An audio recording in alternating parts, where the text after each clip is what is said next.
अच्छी भाई बोला आज जेल कल बेल फिर वही पुराना खेल भांजा बोलते चाकू मार।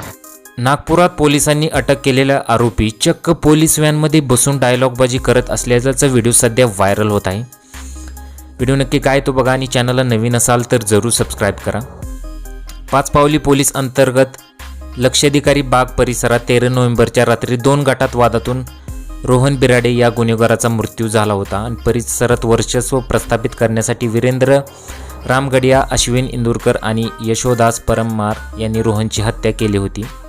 त्यानंतर पोलिसांनी त्यांना अटक केले आणि पोलीस कोर्टात हजर करण्यासाठी त्याला घेऊन गेले असता वीरेंद्र पोलीस व्हॅनमधून साथीदारांना भेटला। त्यावेळी त्यांच्यातील एकाने वीरेंद्रला डायलॉग म्हणण्यास सांगितले। यावर त्यांनी आज जेल कल बेल फिर वही पुराना खेल, बादशाह बोलते चाकू मारते असा डायलॉग मारला। इथे पोलिसांचा प्रश्न ऐरणीवर आलेला आहे।